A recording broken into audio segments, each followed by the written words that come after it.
नमस्कार, मी पंजाब डक. आज आहे 16 मे 2026 आणि मी आहे कोणतं गारखेडा, हे तालुका भोकरदन आणि जिल्हा जालना. या ठिकाणी मिरच्याचं पीक आहे आणि या ठिकाणी मी एक महाराष्ट्रातल्या शेतकऱ्याला अंदाज देणार आहे.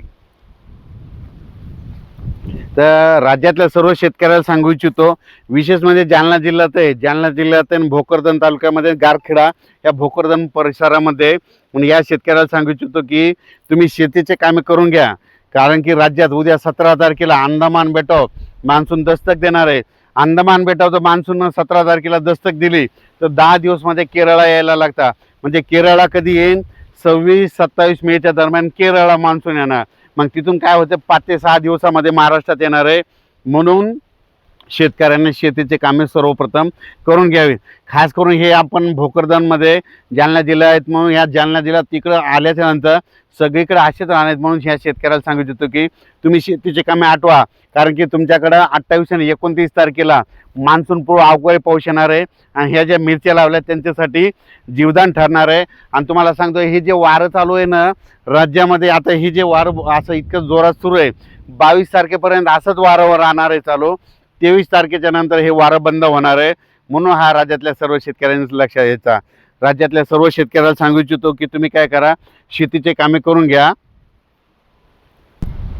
मान्सून उद्या म्हणजे 17 तारखेला म्हणजे उद्या सकाळी पहाटे सकाळी अंदमान बेटाव मान्सून दस्तक देणार आहे. मग अंदमान बेटाव मान्सून दस्तक दिल्याच्या नंतर कंप्लीट 10 दिवसाला तो केरळला येतो. मग केरळला आल्याच्या नंतर 5 ते 7 दिवसामध्ये त्याला महाराष्ट्रामध्ये यायला लागतं. केरळला जर 3 दिवस सारखा पाऊस पडला तर तिथं मान्सून आला जाहीर केलं जातं. म्हणून तुम्हाला एक सांगू इच्छितो की शेतकऱ्याला सांगू इच्छितो की तुम्ही काय करा, शेतीचे कामे अगोदर आटपून घ्या. कारण की राज्यात उद्याच्याला म्हणजे 17 मेला मान्सून अंदमान बेटात दस्तक देणार आहे. आणि 2026ला यावर्षी सुरुवातीला थोडाफार पाऊस कमी राहील, जेमतेम राहील, पण यावर्षी पिकाला खूप चांगला पाऊस राहणार आहे. ज्या वर्षी सुरुवातीला पाऊस कमी पडतो ना, त्यावर्षी मात्र परतीचा पाऊस खूप पडतो. म्हणून ही सर्वप्रथम शेतकऱ्यांनी अंदाज लक्षात घ्यायचा. बऱ्याच शेतकऱ्याचे फोन आलेत की आता हे वारं चालू आहे, हे वारं कधी बंद होणार आहे. तर सांगायचं झालं तर परत एकदा सांगतो की हे वारं जवळपास 22 तारखेपर्यंत असं चालू राहणार आहे. 23च्या नंतर हे वारं बंद होणार आहे. म्हणून हा अंदाज शेतकऱ्यांनी लक्षात घ्यायचा. 23च्या नंतर देखील तुम्हाला सांगू इच्छितो, राज्यामध्ये म्हणजे ह्या मेच्या शेवटच्या आठवड्यात म्हणजे या मेच्या शेवटच्या आठवड्यात मान्सून पूर्व अवकाळी पाऊस बरसणार आहे. पण हे सगळ्या महाराष्ट्रात पडणार नाही. फक्त मान्सून पूर्व पाऊस कुठं बरसणार जास्त तुम्हाला सांगतो, सांगली जिल्हा, कोल्हापूर जिल्हा, सोलापूर जिल्हा, सातारा जिल्हा, घाटमाता, कोकण, पुणे, त्याच्यानंतर अहिल्यानगर, बीड जिल्हा, धाराशिव जिल्हा, हे लातूर जिल्हा, ह्या पट्ट्यामध्ये मात्र मान्सून पूर्व पाऊस बरसणार आहे. म्हणून हे अंदाज सर्व शेतकऱ्यांनी लक्षात घ्यायचा. ह्या जवळपास पश्चिम महाराष्ट्र सांगायचं झालं तर पश्चिम महाराष्ट्राकडं मात्र 21 तारखेपासून म्हणजे 21च्या नंतर 22-23च्या नंतर तिकडं मान्सून पूर्व अवकाळी पावसाला पूर्वमोसमी पावसाला सुरुवात होणार आहे. म्हणून पश्चिम महाराष्ट्राच्या शेतकऱ्यांनी अंदाज लक्षायचा. पण विदर्भ आणि मराठवाडा आणि इकडं उत्तर महाराष्ट्र या भागाकडं मात्र हे अवकाळी जास्त येणार नाही.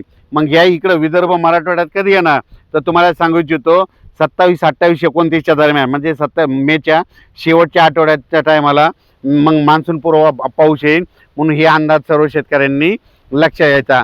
तुम्हाला सांगू इच्छितो, सध्या देखील आज देखील म्हणजे सातारा जिल्ह्याकडं देखील, सांगलीकडं, त्याच्यानंतर कोल्हापूरकडं, त्याच्यानंतर कोकणपट्टी, पुणे ह्या परिसरात देखील आज पाऊस पडणार आहे. म्हणून हा अंदाज देखील त्या पट्ट्यातल्या शेतकऱ्यांनी लक्षात घ्यायचा. पण सध्या तरी मान्सून पूर्व पाऊस तुम्हाला एक सांगू इच्छितो, पश्चिम महाराष्ट्राकडे त्याचं स्वरूप जास्त राहणार आहे. आणि ज्यांचा ऊस, त्या शेतकऱ्याचे मला फोन आले, काही शेतकरी म्हणतात आम्हाला ऊस लागवड करायची, कधी करा. तर त्या पश्चिम महाराष्ट्राचे जे शेतकरी येतं कोल्हापूरचे, त्यांना ऊस लागवड करण्यासाठी सांगू इच्छितो की तुम्ही काय करा, म्हणजे 20, 21, 22, 23 तारखेपर्यंत तुम्ही सरळ हे ओढून रेडी करून ठेवा.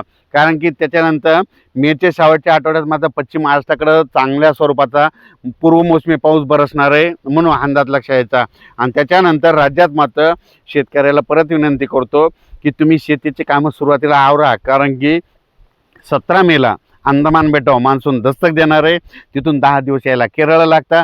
केरळला 26, 27, 28 मे 3 दिवस तिथं केरळला पाऊस पडला.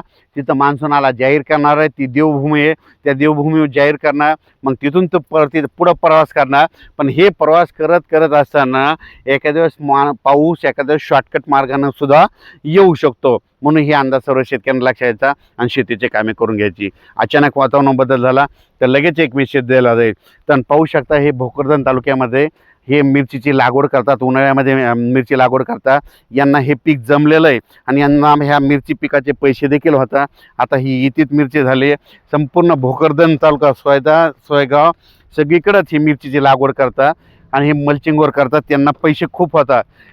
माझं तर म्हणणं आहे, ज्यांना जे जमतं त्यांना ते करायचं. म्हणजे निसर्ग म्हणतं पाऊस जास्त तर पावसाळा येणारी पिकं करा, निसर्ग म्हणतं थंडी जास्त तर थंडी येणारी पिकं करा, पण निसर्गाच्या विरोधात जाऊन शेती करू नये. धन्यवाद.